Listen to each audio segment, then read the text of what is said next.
Yes, that's right. It's Joe here for Joyrider TV, back with part 2 of the catamaran knowledge, where we're going to be looking at all of the boats with symmetrical hulls and the foiling boats as well.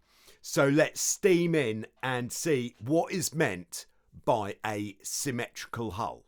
We need to have a method of the boat not sliding through the water sideways.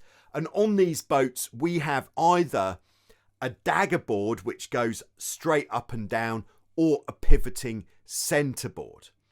So back in 1954 in the UK, the Swift catamaran was born as possibly one of the earliest beach catamarans, built by Prout Catamarans, originally from plywood, although later Swifts have been built using fiberglass for a slightly lighter and stiffer construction. Very simple but good performance sailing on a boat of this size.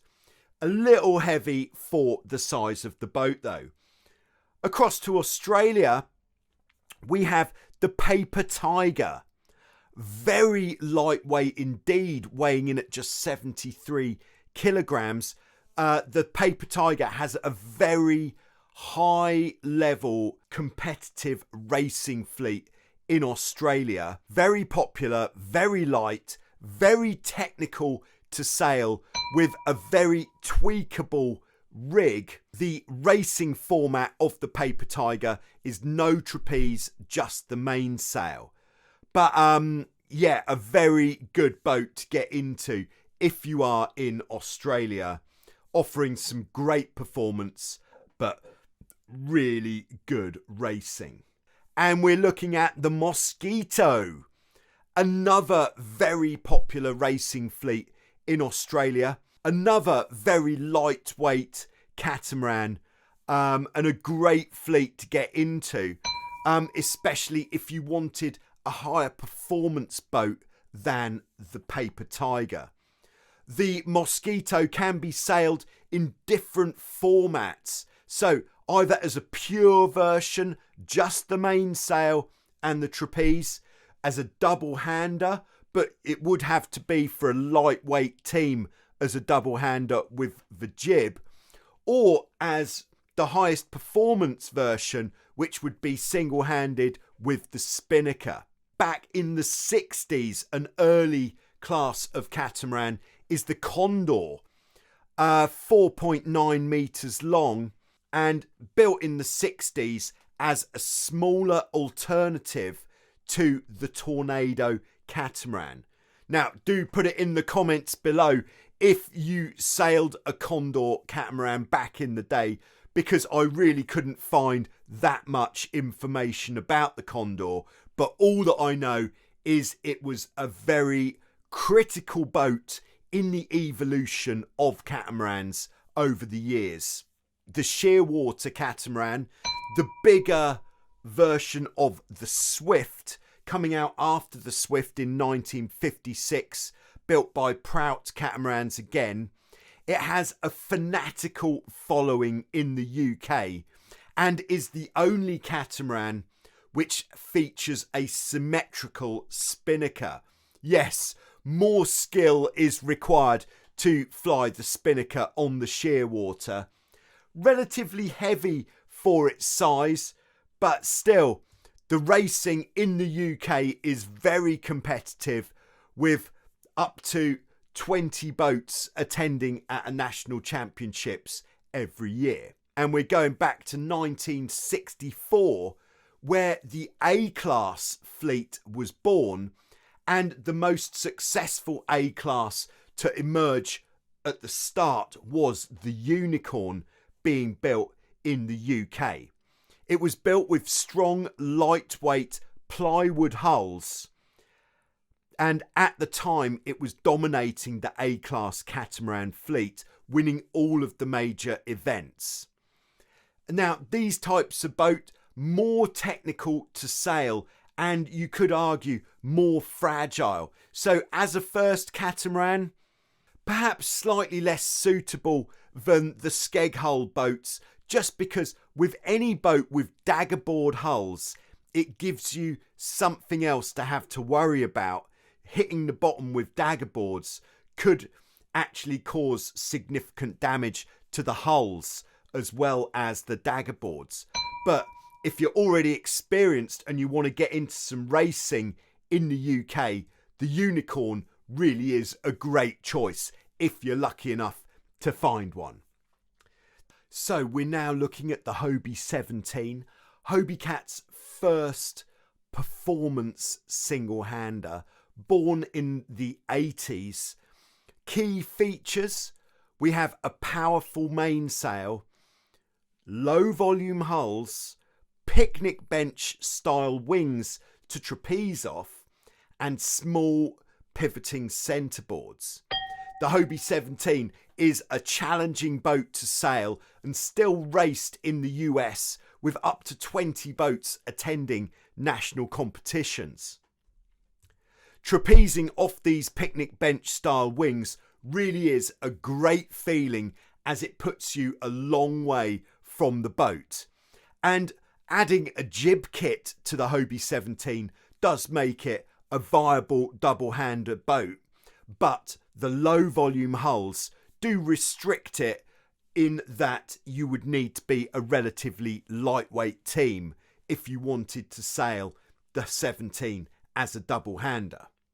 So back in 1976, Hobie Cat addressed the issue of the low volume hulls of the Hobie 16 and the 16 not being popular with the heavier sailors by bringing out the Hobie 18. It was Hobie Cat's dedicated racing boat back at the time, with hulls with daggerboards, which made it perform better around the race course. And all of the top racers at that time were moving into the Hobie 18 class. Much higher volume in the hulls means that the Hobie 18 carries much more weight than the 16. So if you're a 200 kilo team, the Hobie 18 is a very good choice. A powerful rig, very big jib, which gave the crew a lot more responsibility. The Hobie 18 really does have exceptional performance. As a first boat, the Hobie 18, yes, more viable than the other boats in this category, because the daggerboard isn't particularly deep and it's a very strong boat, so you're less likely to kill the boat by hitting the bottom, even though it would still not be a good time. There has been a resurgence of the Hobie 18 fleet coming out of Australia, and this is what's known as the reimagined Hobie 18 fleet, driven by Olympic medalist John Forbes. He's taking old Hobie 18s, completely refurbishing the boat and making some modifications to make the boat more attractive and comfortable to sail, especially for female and youth sailors. So great fleet in Australia, and that is starting to spread around the world. The Hobie 18 comes in many different forms, and the wings have been a popular addition to the Hobie 18. We have the Magnum wings, which are the slightly shorter wings, or the SX wings, which come further back on the boat, as you can see on the boat with the pink sail. The Hobie 18 most famously was the star in the movie Sharing the Wind, which, if you haven't seen this movie, make sure you find it and you watch it, because it is 25 minutes well spent. Then in Europe, the Hobie 18 formula was another evolution of the Hobie 18 catamaran, with a more powerful and tweakable rig, the picnic bench style wings, which for a lot of the racers were actually taken off to reduce the amount of wind resistance and weight on the boat. And you can see in this picture, the Hobie 18 formula has a different design of daggerboards with higher aspect daggerboards for higher performance. Okay, so coming back into the now, we have the Hobie Pearl. Originally introduced in 2016, the Pearl was the replacement for the Pacific. For sailors looking for more performance, the hulls are very much the Hobie Tiger hulls, which have been modified to take a pivoting centreboard, making them much easier to manage, so you don't have to worry about hitting the bottom with these deep daggerboards. These centreboards are actually designed to kick up if you do hit the bottom. The format that was being pushed with the Pearl was with the picnic bench style wings and a furling spinnaker. Now, back in 1975, the North American Catamaran Racing Association, or Nacra, built the Nacra 5.2. This is the first boat ever to be built by Nacra, and around 3,000 have been built to date. But later on in 79, Nacra launched the revamped and higher performance 5.5, which kind of killed the 5.2 in its tracks, with the 5.5 being much more attractive. It offers good performance, deep daggerboards, and a good distribution of volume in the hulls, which meant that the 5.2 was a great start for Nacra catamarans on their route to domination. Another Nacra, this first launched in 85, the Nacra 5.8, and is still the most popular big catamaran fleet in Australia, and still produced in limited numbers in Australia. And here are some examples of some 5.8s. Again, that's John Forbes with a beautifully reconditioned 5.8. Then at the time, Nacra's flagship catamaran in the early 90s, the 6.0. Much bigger and much more powerful than the other boats. But perhaps the thing that held the 6.0 back from being massively popular was the weight of the boat, making it very difficult to manage on the beach for two people. It has the innovative half boom design, which offered more leech tension control for different wind strengths. So for something completely different and more up to date, we have the Nacra 15. The Nacra 15 was launched around 10 years ago as the new ultimate youth class racing catamaran. It offers extremely technical racing for youth sailors up to around 120 kilos combined crew weight. It has exactly the same high level of finishing as the Olympic class Nacra 17, and has been very much designed to be the training boat for youth sailors with aspirations of Olympic glory. A great boat. The youth sailors have never had it so good as they have it these days racing the Nacra 15. Then back to Australia for the Taipan 4.9. This was designed by Greg Goodall of Goodall Design back in the early 80s. The design was made to be a development of the Mosquito catamaran that we've already seen. Higher performance, a higher aspect rig.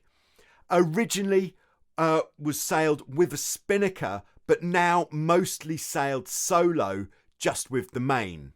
The Australians very much have this design ethic, which is, if we put bigger sails on it and we make it lighter, yes, that's going to go fast. The Taipan is also sailed as a double-handed boat with the jib, and the Taipan has actually been the forerunner of our next class, which is the Formula 16 class.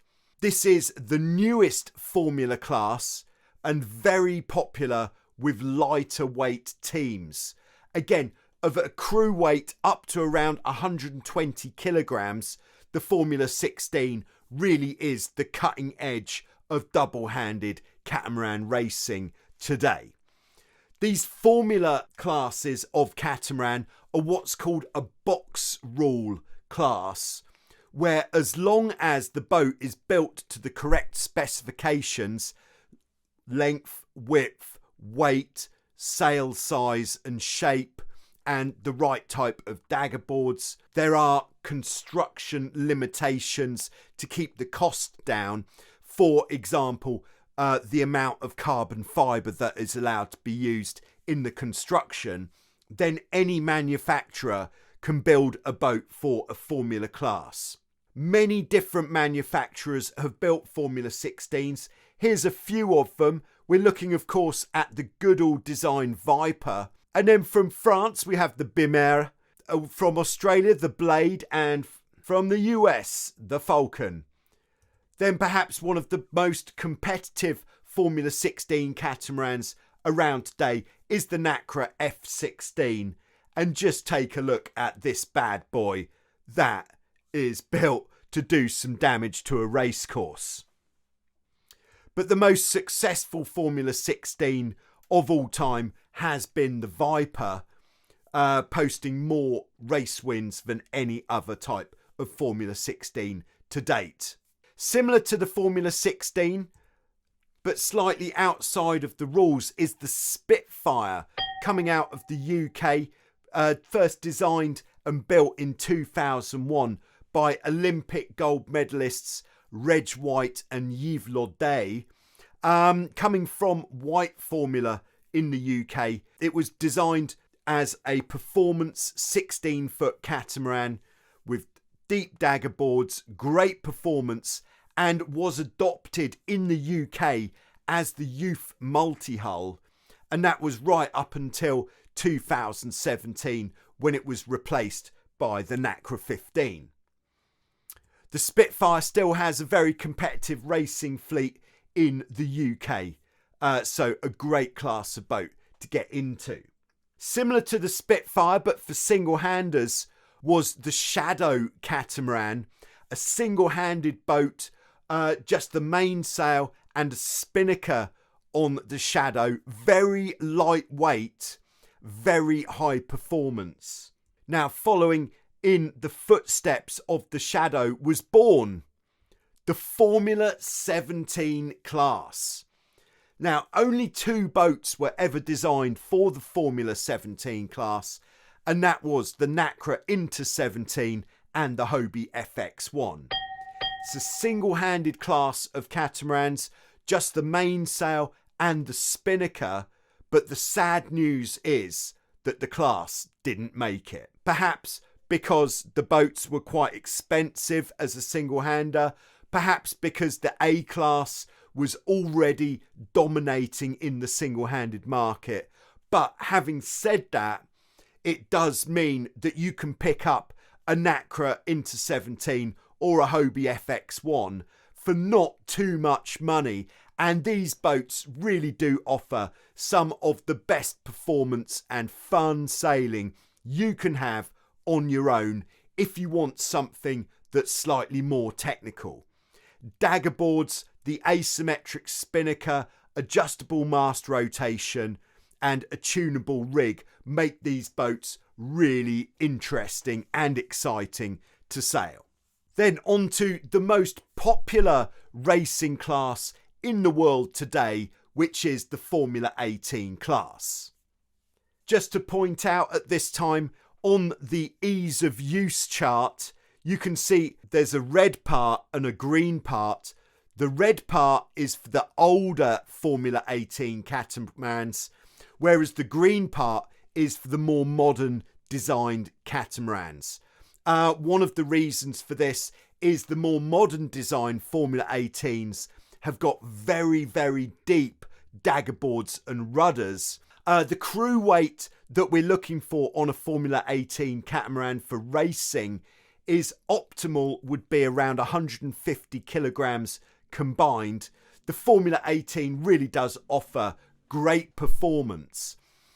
You'll notice that the weight of the Formula 18 is 180 kilograms, which is relatively heavy, But because the class was born back in the mid-90s, this was the weight of the boat back then, and the class doesn't want to reduce the minimum weight because this will reduce the numbers at competitions and will make boats more expensive to buy. So the class started back in 95 with the Dart Hawk, the Inter 18, and then Hobie, the third original entry, with the Hobie Tiger. The Hobie Tiger, as well as racing Formula 18, had the added benefit of having its own class racing fleet, which peaked back in 2001 with over 100 boats attending the Hobie Tiger World Championships. Other Formula 18s, of course, have come along over the years. Here's an example of a few. And then more recently, back in the mid-2000s, the hull shape had a design change, where from the traditional symmetrical hull design, it went to this very flat bottomed hull with deeper daggerboards and a rounded top. This was said to be the new, most efficient hull shape, and the first boat to feature this hull shape was the Capricorn from Australia. The flat bottom meant that the boat would kind of plane and was less susceptible to nose diving. Hobie changed the Tiger for the Wildcat. Again, similar design to that of the Capricorn.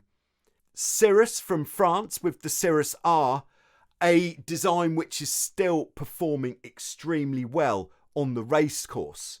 Now, Cirrus has completely turned the design on its head with their latest, which is the 901, which I think you'll agree does look completely different to anything that we have seen before. It's said to be extremely quick downwind in the stronger wind. The most successful Formula 18, possibly of all time, has been the C2 from Goodall Design. Recently redesigned, just a few tweaks to the design, and relaunched as the Acura. And on this picture of the Acura, we can see the latest design of mainsail, and you see it actually comes all the way down to the trampoline. This is what's called a deck sweeper mainsail. It's said to be more efficient because the trampoline actually forms what is known as the end plate to the mainsail, which stops air from escaping underneath the bottom of the mainsail, making it more powerful for the same size rig, more powerful, more efficient, and just drives the boat better. It does, of course, bring about a more challenging type of sailing for a few reasons. The most obvious is crossing the boat, but the less obvious is in lighter winds sailing downwind when the crew might be on the opposite side. Communication of the boat is somewhat reduced. Then from Australia we have the Windrush Edge, one of the most exciting designs of Formula 18 catamaran and possibly the most striking to see out on the water. From Poland we have the Exploder Scorpion. And then from Holland, there's been many different Formula 18s since the Inter 18. The Infusion has been a very successful design of F18. And the latest is the Nacra Evolution, which in every way is ready to get out there and dominate on the race course. Okay, so we are going to rewind back to 1983 to the USA, where Prindle brought out the Prindle 18-2, designed as a high performance racing boat, moving away from the asymmetric hulls to symmetrical hulls with pivoting centreboards, and the Prindle 19, which was built in 1985 as the real top performance racing catamaran. These boats never really amassed great numbers, but there are still some out there which are being regularly used. I know there's a good fleet in Galveston, Texas, USA. These boats still offering great performance, and you can pick them up for not too much money. Okay, so back at the start of the 2000s, the International Formula 20 class was born and pretty much died as soon as it was created. The two boats, again from Nacra and Hobie, built for the International Formula 20 class, the Inter and the Fox, very different designs. The boats were designed for sailors who were too heavy for the Formula 18 class. So if you were coming in at 180 or 200 kilograms combined, these classes of boat really did tick the box. Very high performance, very powerful. The rigs on these boats, the same size as the rigs on the Tornado, but with the boat being 40 centimetres narrower, effectively made these classes much more powerful on the racecourse and difficult to control. Great sailing performance. You can still find these boats used, and the Nacra 20 especially has a very popular following in the USA, with national championships every year attracting 15 boats on the racecourse. So back in the early 90s, before the Formula 18 class was launched, Hobie built the Hobie 20 Formula as their new high performance racing boat. It featured a powerful tunable rig, and as you can see in this picture, sport wings, which are basically like a width extension for trapezing off. Now, these wings were a great innovative design as they made the boat wider but without making it any heavier. So much lighter to do this than to actually make the whole boat wider. And what we find with, as the designs became more current, to sell boats, they had to be attractive. And one of the things to make boats attractive was that it could be legally towed behind a car on the road without having to dismantle the boat. The 20 Formula was the European version, and then in the US, the Hobie 20 Miracle, a similar time when this was born, but the Miracle has done something that the Formula didn't do, and that is survived. The Hobie 20 in the USA is still a very popular racing class. Just 2 sails, and it represents some of the highest performance racing in the US. And in fact, the Hobie 20s and the Nacra 20s sharing quite a few events. So it's quite a spectacle to see all these big catamarans out on the water. Back to the UK and in Europe, back in the mid 80s, the Hurricane 5.9 was built and designed as a training boat for the Tornado catamaran. You can see the width of the boat coming in at 2 meters 44. This made it easily towable behind a car, which was the design point which was very much missing from the Tornado, and it made it much more practical if you wanted to train and go to competitions to sail a Hurricane. They had a very good fleet around Europe for most of the 90s especially. Very high power to width of the boat, making these absolute beasts. The Hurricane 5.9 class has, like many classes, gone through a fairly recent redesign where there is the SX class. And you can see in this lineup, some of the boats have got a square top mainsail, and those will be the SX boats, which have also been included a spinnaker to add to the sizzle on these boats downwind. The class is very much being driven by East Coast catamaran sailing legend Andy Webb in the UK, with over 20 boats attending most of the UK nationals. So now on to still the king of catamarans, first designed in 1967 to be the ultimate racing catamaran, the fastest boat on the water. One of the main features that makes the Tornado so fast, as well as it being 20 feet long, is having this beam in excess of 3 meters. Yes, 3 meters wide. It means it makes it possible to pin down a lot of power with this extra width.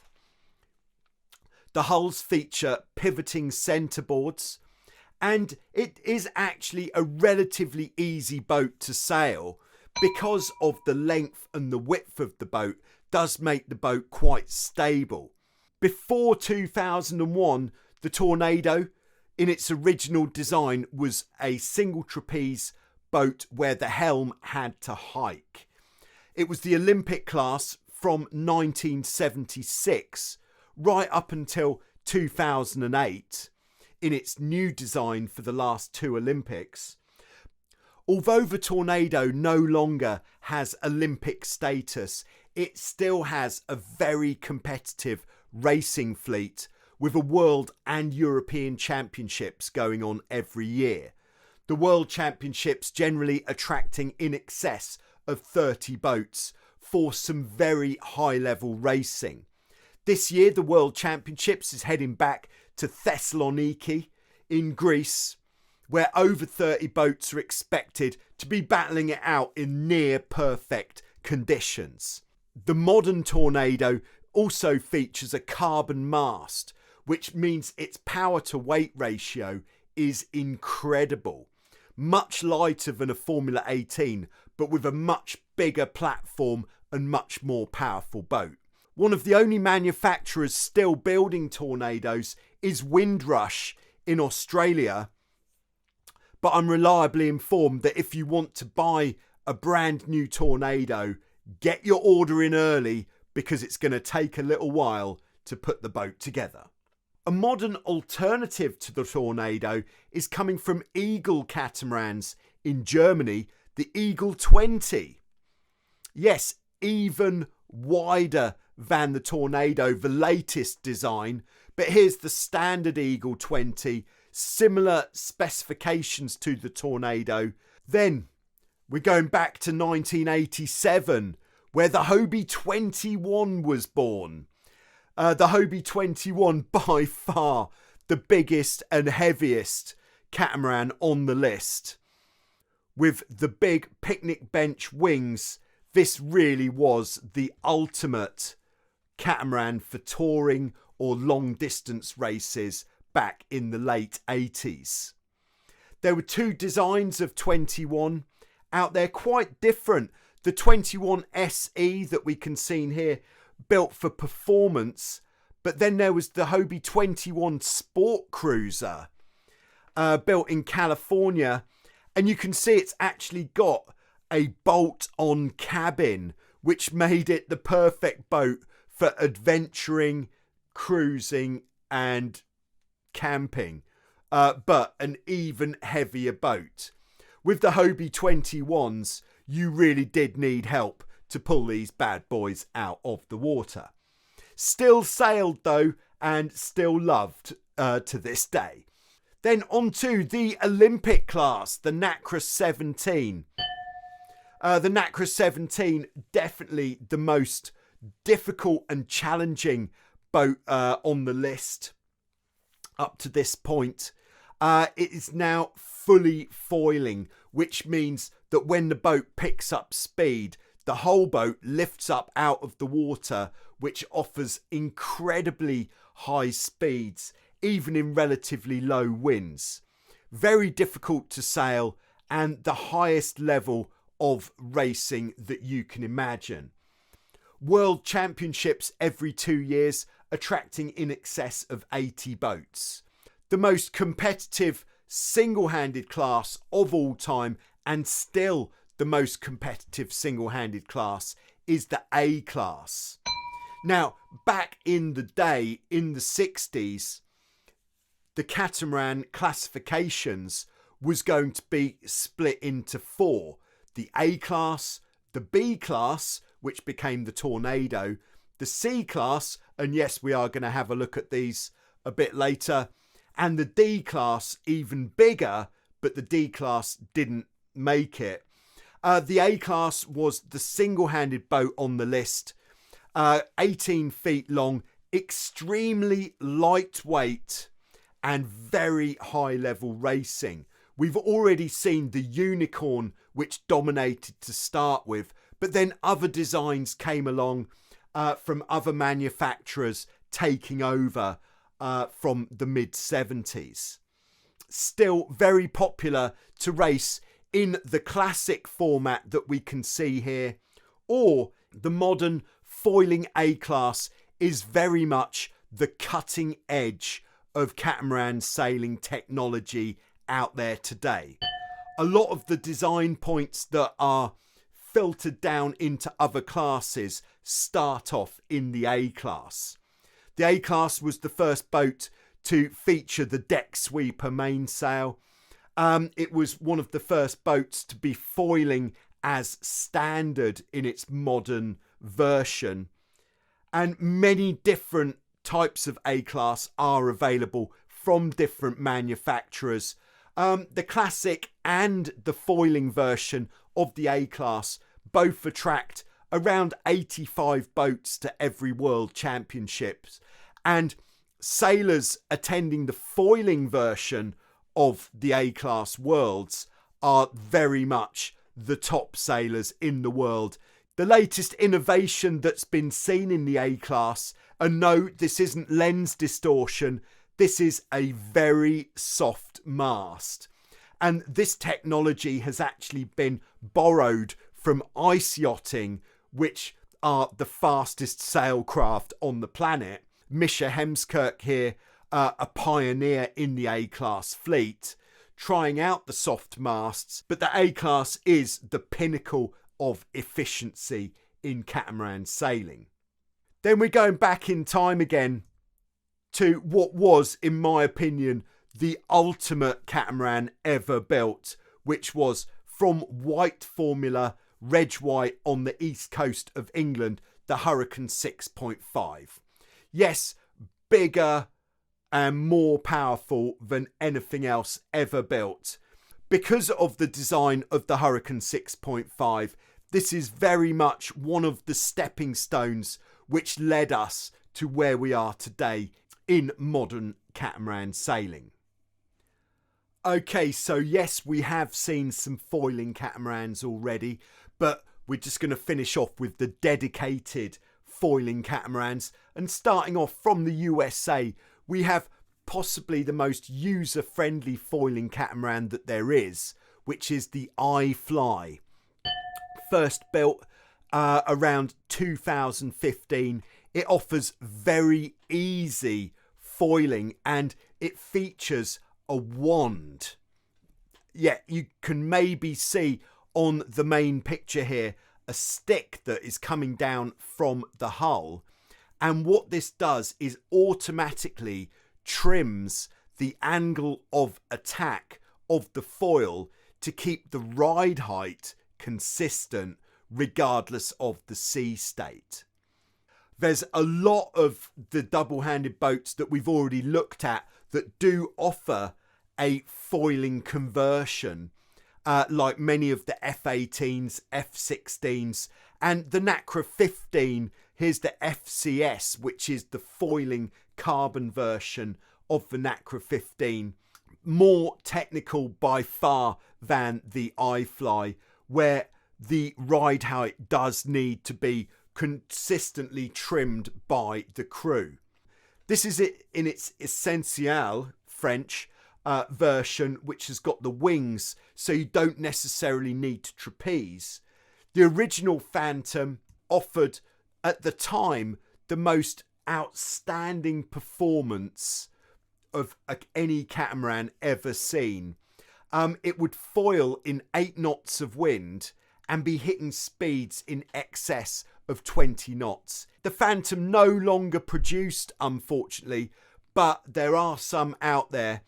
It was used in what was called the Red Bull Foiling Generation series, where young sailors were being headhunted from other classes, like for example from the 29er class, to be trained and then compete in this racing circuit.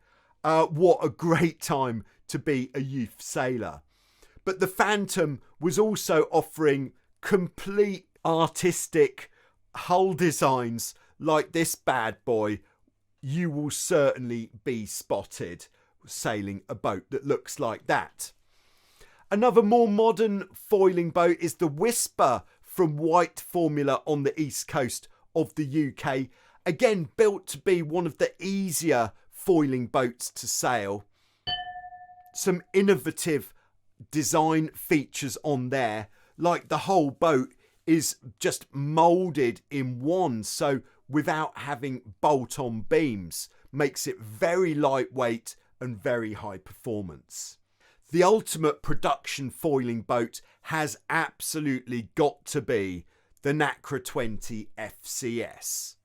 Yes, very fast, very expensive, but worth it. Oh yes. And then I thought we would add the C-class catamarans into this presentation to have a full knowledge of all types of small catamaran. Let's just go slightly outside our remit of beach cats. And the C-class catamarans, originally built in the 1960s and used for match racing. That is like the racing we see in the America's Cup, where boats are going head to head, 1-on-1. At 25 feet long, the C-Class quickly developed into high-tech boats that were used in the Little America's Cup. These require large investments of time and money to race, and so this class is extremely small, but still maintains its status as the ultimate sailing catamaran designs.